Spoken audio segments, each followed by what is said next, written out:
In the top left-hand part of the map, we have our green Protoss player currently up one game. It is Vexon. And his opponent in the bottom right of Overgrowth, King Sejong Station, Ladder Edition, is Yellow Zerg player, Loopyloo. Looking to tie the series up. Yeah, taking out his big guns. He may have taken the first game from you. Don't get caught up in your victory. He's playing his Yellow Zerg. Good old Zerg. Yellow Zerg. Yeah, we've never seen Loopyloo play. We saw him play last game with Terran. He seemed to do pretty standard Reaper opening. And Vexon rolling Protoss again.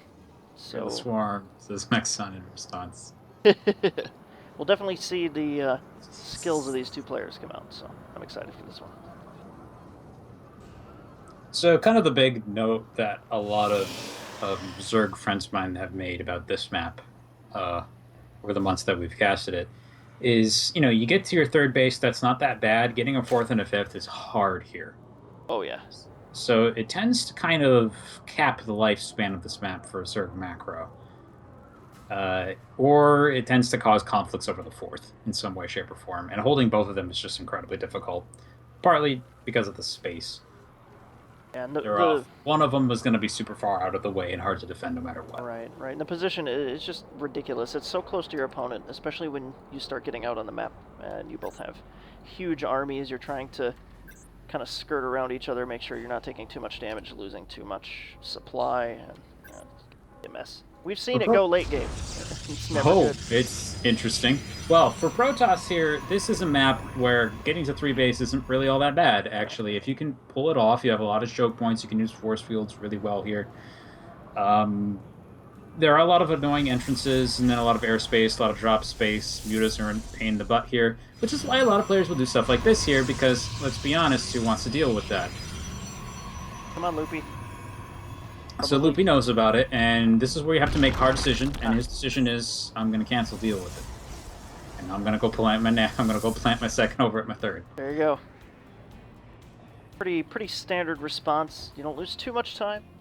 He does need to get an eyeball on that base, though, and he needs to expect a second follow-up here. This is super all-in, though. If he does this and it doesn't work, he won't be able to really do much to the Zerg, because he's going to be super short in minerals. There's actually not a lot of space to work with here, so counter-rushing the spot should be a little bit more difficult if he wants to do it, which it looks like so far he doesn't. He's starting to get his wall up back at his base, he's getting his natural up, and he's kind of focusing all his minerals into making sure that he doesn't die to spontaneous links. Honestly, that's the better option. It's always nice to surprise your opponent, get some sneaky cannons in there, but in the end, you're in it. You're in it for a little while, especially PvZ. You're going to want a pretty good defense back home. He's going double Evo. I think he's thinking Mutalisks. He's getting his second gas. Yeah, there is that. I think he's also just kind of mind gaming him a little bit here. He's saying, okay, you're expecting me to do a big rush at you, so you're going to throw your defenses up. I expect you not to counter rush me a second time. So I'm just going to go into macro. Gonna meta. To the extent that he can without getting a fast third, because, cannon. Cannon kind of on third base. Oh, no, he's just going to grab a third at the fourth. This is kind of risky, actually, because any kind of gateway push hitting this location is going to be almost impossible to hold, but it's okay. It's fine. I don't think Vexon will actually expect this. Should be all right for now, too. I mean, Vexon's pretty poor. He's got one Zealot coming out, but he spent he spent that mineral, those couple minerals in the into the pylons all over that base. And shouldn't have anything too substantial to deal with this for now. So as long as he doesn't know it's there. Roach Warren. And a Roach Warren. So if this is Mutas, then this is a what's the word for it? This is the safety Roach Warren, where you don't necessarily want to make any roaches, but you have it in case you need it. Yep. Building Lings instead, even though the Roach Warren is done, so I think... Scoutlands. Yep. So, stockpiling some gas here. Saving up for a big switch. Third is almost complete. Vexon's still getting spinned up here at the natural. Not too much going on yet. He himself is going into Robotech, so... If Loopy does decide to go Mutas, he's going to get shut down pretty hard. There's the Lair Tech. Grabbing double ground upgrades does actually make me wonder a little bit about this. Like if he wants to go mutas, or if he's actually thinking maybe Swarm Host tech. It's possible too. I mean, Loopy, what is he? Roaches. He's Maybe silver. it's Roach Hydra. He may not get the He what may things just be look like doing. yet. Yep. He may just be doing the Roach Hydra, which is fine. Hmm? That's what he's going to go for. Safe route. He's got 3 bases. Could be a lot of income. More larvae. Okay, so this is the same kind of Rolo dealie that we saw from Vexon before. Just started out with the cannons, kind of get things going early. And well, actually, this might just be to clean this up. So we're still waiting a little bit on what to see here. Just talking a little bit about what I was saying earlier. This space that you've got on either side of the main, famous for being proxy locations for things like oracles, and it's also just really good escape space for mutas and any other air units, frankly. You can hit across the top and then flip around, hit the back side of the natural. There's a very kind of pre-planned way to defend against this, but it's still not very fun. Uh-oh. Mr. Vexon, supply blocked. Lost that last pylon. He didn't make up for it at home, so. Oops. Oopsies. He's build another one after going straight through Zerg Vision. Yeah. Loopyloo, okay. however. It's okay. Doing pretty well with the supply. He also did get supply blocked, but right as I say that. Yep. Vexon dropping a sneaky proxy. Gonna get found out immediately here. Still time to cancel. No time to cancel. Yeah, 100 minerals down the drain. Let's see, 5 sentries and Immortal back home. Second Immortal coming out. Actually, it looks like he's going for a 2-base push. We have the, hit the 7 gateway count. It looks like maybe Blink and 2 more gateways. Well, actually, a little overkill on the gateways now. Ooh. But it's easy to forget that you have that one at the front. Yeah, I don't think you can actually support that many at once. Nope, not on 2 bases. But there will not be a third. There will not be a third, as this is a big gateway push with Robo. We're going to see come out here shortly. And part of dealing with this is actually scouting it, if you can, around when it leaves the base. It doesn't have to necessarily be right away, but if you catch this when it's at your front door, you will lose at least a hatchery. It would be very little you could do to stop that from happening, and it's pretty scary because that's most of what the Protoss wants. Oh yeah. 1 hatchery is best case scenario, they get 2 and essentially kill you. Sure, for sure. And Loopyloo is indeed going for Roach Hydra. He just dropped a Hydra Den. He's got plenty of roaches. Haha, those aren't roaches, those are drones. 12 drones just popped. Transferring to the 3rd. So if you can get to reasonable numbers, this does crush this. It's just getting to reasonable numbers. There's a window that, timing window, the Vexon actually does want to attack in here. And it's pretty much, I think, over the next couple minutes. If he doesn't hit that, then he shows up too late, too many Zerg defenses. So really needs to be a little bit more aggressive with the scouting on the map with the Overlords. Some Lings get a little bit more vision of what the Protoss is up to. He needs to find out about this. Then again, we've noticed Vexon seems to be kind of cautious player from that last game. And this might be hurting him a little bit here as he's trying to inch across the map and he's going to float right under an Overlord. Let's see if that's enough time. Good supply block his opponent as well on the way, so defenses are going to be a little bit ways out. No, 4 Overlords in production. Yep. But he knows what's coming to him. The supply here is drastically in Vexon's favor, so Mr. Loopy's going to have to pull something out pretty quick. 6 roaches. I think this is the kind of situation where you just simply pull everything off of this base and bring it up here by this new base you're building. Because, with that supply block, I don't think he has any chance actually of holding this at all.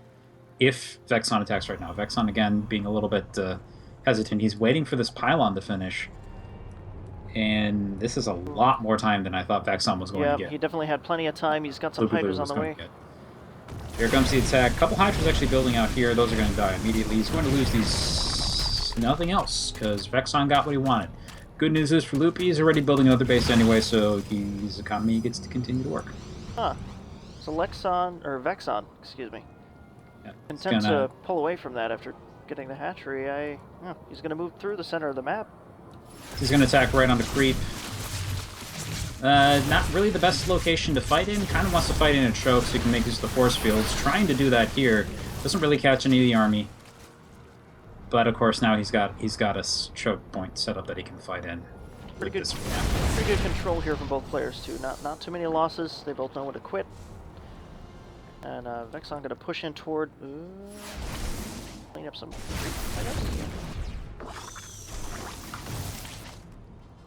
Ooh. Loopy gonna move up to retaliate. Don't want to get caught behind those force fields in this choke. This is exactly what Vexon wants. Gonna close his opponent off in these tight spaces. He's gonna move in and take out the third. Hydra's out front. Too squishy. No.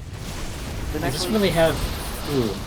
Doesn't really have a lot more to work with there. Actually, the number of roaches are very, very small.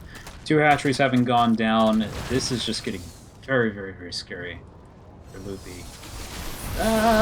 No! So many roaches getting cut off there. Hydra's getting cut off at the front, being picked apart. Protoss losing almost nothing, really, in any of these attacks. And that advantage is starting to snowball.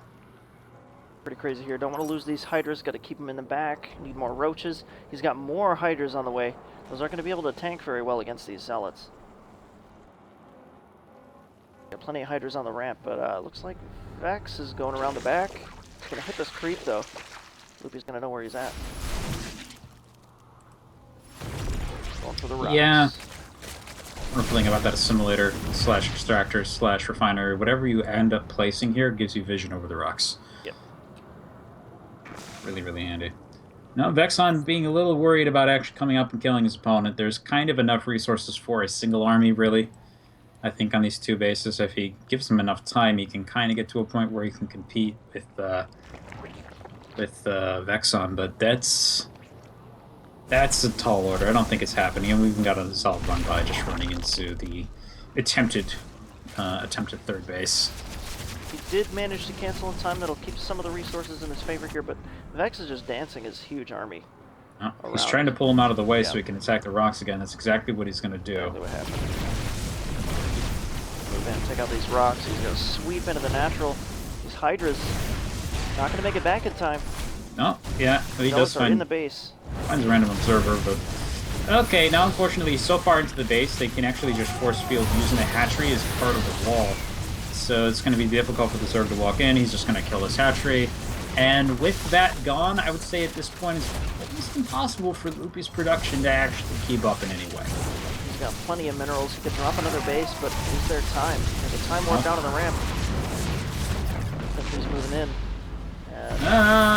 He's hoping he would go down the ramp. That was extremely dangerous there under the time warp, but doesn't kill him off. Instead, he's going to warp in some more zealots. Let's keep the pressure up. Yeah, Vexon's macro here. He's got a bank he's sitting on. He's only on 2 bases. Yeah, he's not really macroing so great while all this has been going on. He's going to get +3, though. And the thing is, I don't think it's going to matter, because as long as he's got the production that he has back home and it's equivalent of roughly 2 bases worth of production, his opponent is hobbled down to like 3/4 of a base of production. So this is pretty difficult. And pretty much all he's got are Hydras and 2 roaches. He's not going to cut it against the the ground damage here. Nothing to tank. If Vex pushed up the ramp right now, I have a feeling this is really up. And that's exactly what he's going to do. He's going to move in, pick up the Hydra straggling in the back. Guardian shield goes down, but is it really even necessary? He's going to force field these Hydras on the ramp, taking down the hatchery and construction here. And Loopy's hanging on for dear life, but... My poem. Aww. GG well played, though, from Vexon. The GG well played. Vexon taking the series 0. Okay. Very solid games there. Solid games. Vexon definitely deserving his plaque.